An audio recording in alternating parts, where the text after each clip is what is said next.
You walk into a room, and without saying a word, people turn their heads. They instinctively know that you're somebody important, somebody in charge. But how do they know that? Today, we're talking about leading without speaking. You think that's possible? How can silence speak volumes? Well, this is the world of silent leadership. Chapter 1, Body Language. So easy to overlook the powerful language of the body. But let me tell you this. The unspoken language of your posture, your gestures, your expressions, they shout who you are louder than any words ever could. Imagine two guys walking into a room. First guy shuffles in, eyes down, shoulders slumped. Second guy strides in. He stands tall, looks around with confidence. Who would you reckon the leader is here? That's right, and it doesn't take a genius to figure it out. We start with posture. A strong posture isn't just good for your back, it is an advertisement of your self-confidence. You stand tall, chest out, shoulders back. This isn't necessarily to look bigger or more imposing. This is just for the sake of occupying the space that you're entitled to. Not shying away from your own existence. That's important. And let's talk about movement. The way that you walk, the way that you move, that all tells a story. Quick, fidgety movements. You're nervous, you're unsure, you're maybe even scared. Slow, deliberate movements. Well, you're not just in control. You're in control of yourself and the situation. People instinctively read these signals. When they see somebody moving with purpose and control, they know they're dealing with a leader. Now don't you dare say to me, I can't control how I move. You can, and you must. You're not a puppet on strings, jerked around by life. You're the puppet master. Own your movements. Control them. Make them serve you. Next up is a facial expression. A stern face, a serious face, a confident smirk. Each can be the right choice in the right situation. But you gotta know when to wear which. An unchanging expression is as useful as a broken clock. Yeah, it's right twice a day, but the rest of the time it's sending all the wrong signals. All this body talk, and you might be tempted to ask, is that really important? Can I just talk the way I'd want to talk and be a leader? To that I say, why would you handicap yourself? Why would you take one of the most potent tools in your arsenal and toss it aside? Leadership is about control. Control of yourself, control of the situation, control of the perception others have of you. No one said it was easy, but whoever told you that leadership was what's the expression? The heavy is the head that wears the crown? This is a path that demands everything of you. If you're up for it, start with your body language. Look in the mirror, watch yourself move, and make those changes. Remember, you're not fooling anybody with your half-hearted effort. You want to be a leader? Show it. Don't say it. Act the part, and the part becomes you. Chapter 2, Strong Eye Contact. Ever looked into the eyes of a person and felt like they could see right into your soul? Felt like they could see your strengths, your weaknesses, and your fears? That's the power of strong eye contact. They're also a billboard advertising your self-confidence. And self-confidence is critical to leadership. Without it, why would anybody follow you? Why would I want to follow somebody who doesn't believe in themselves? Somebody who hesitates, second-guesses every decision? I don't think so. Weak eye contact, on the other hand, is like a walking sign that says, I'm a bit insecure. Oh, I'm unsure, I'm nervous. I'd rather be anywhere but here. Strong eye contact isn't just about looking somebody in the eye. It's about holding that gaze. Not letting it waver. It's about connecting, not intimidating. You're not trying to stare down a grizzly bear. You're trying to convey that you're serious. You mean business. Consider this.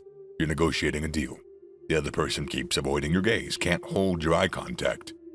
You're probably wondering, what's he hiding? Can I trust him? But if he looks you in the eye and he holds that gaze, you think, this guy's serious.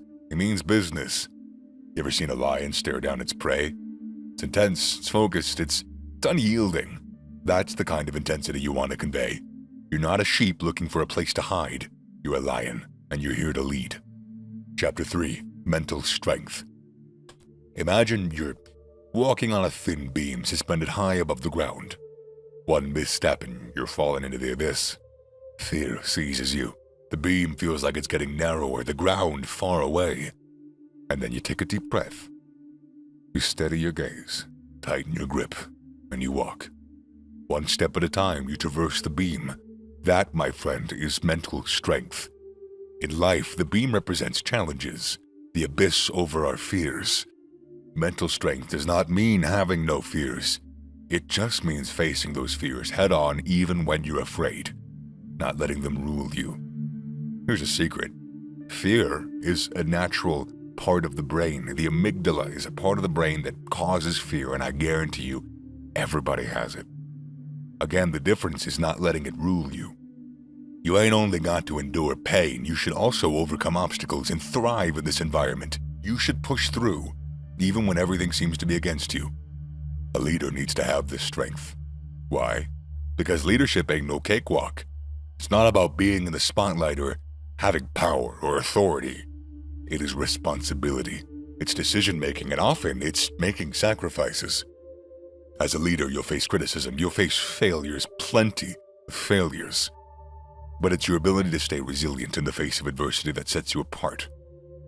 How do you build this mental strength? First, accept that failure is a part of life. Instead of letting it devastate you, learn from it. Embrace it as an opportunity to grow, to improve. Second, cultivate a positive mindset.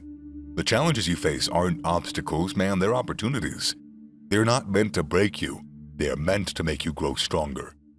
Finally, understand that being a leader means you're on a continuous journey of learning and growth.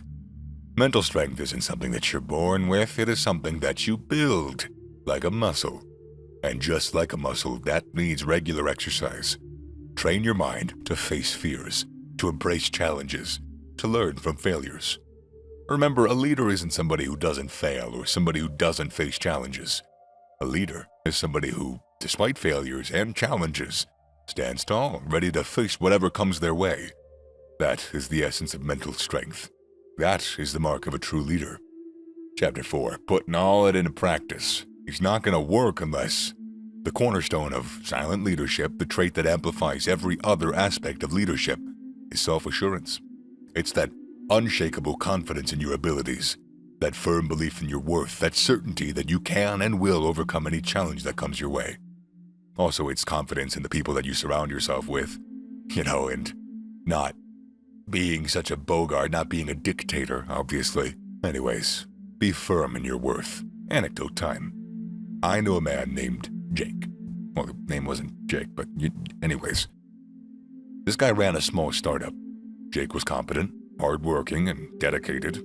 He had all the skills that he needed to be an outstanding leader, yet his employees didn't respect him at all. They gave him such shit. It was not good for him. They overlooked his instructions, they questioned every decision that he made. Not everyone, but you get my exaggeration here. They basically walked all over him.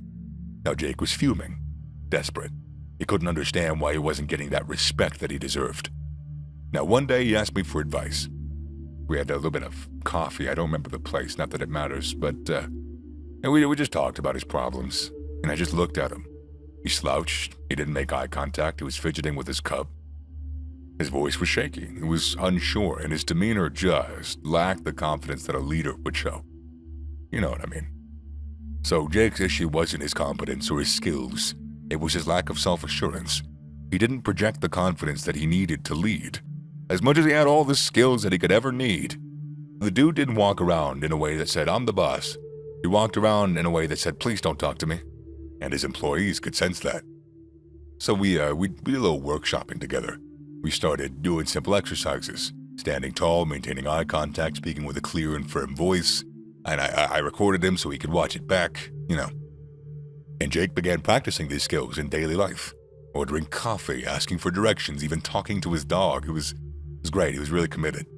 Slowly, his self-assurance began to show in his demeanor. Next, we worked on his mindset. We identified his strengths, we celebrated his accomplishments, and Jake even started keeping a win journal. Little baby.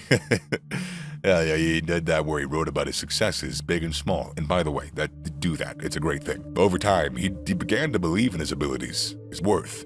Jake's transformation did not happen overnight. It was a whole-ass journey, filled with ups and downs, and I got to be on the front row seat. Woo! But anyways, as his self-assurance grew, so did his employees' respect for him. Today, my dude's doing well. Yeah, could be doing better, but that's life, right?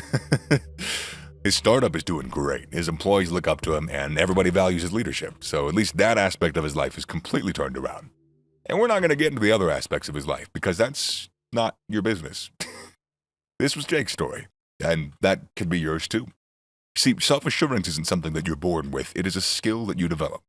You got to work on it, nurture it, foster it. It starts with accepting who you are, recognizing your strengths, and then acknowledging your worth. Develop a positive mindset and strongly believe that you can achieve anything that you set your mind to. Self-assurance could be your silent announcement to the world that you are a leader. A leader who doesn't need to shout to be heard, who doesn't need to assert his authority with a fist. Your self-assurance will speak for you, your silent confidence commanding respect and admiration. Silent leadership isn't about not saying anything, it's just about making your presence felt without even having to utter a word. And self-assurance is the key to mastering this art. And that's what you, my friend, are capable of. So, the video's over, you ready to become that leader? You ready to walk the path of silent leadership with confidence and assurance? I sure as shit hope so. You're gonna walk on glass barefoot at first. You might bleed, but rest assured, you will transform. It's a bad metaphor, you would bleed out. It's a bad metaphor. Yeah, there's plenty of better metaphors out there. Okay, I'm gonna end the video now. Metaphor.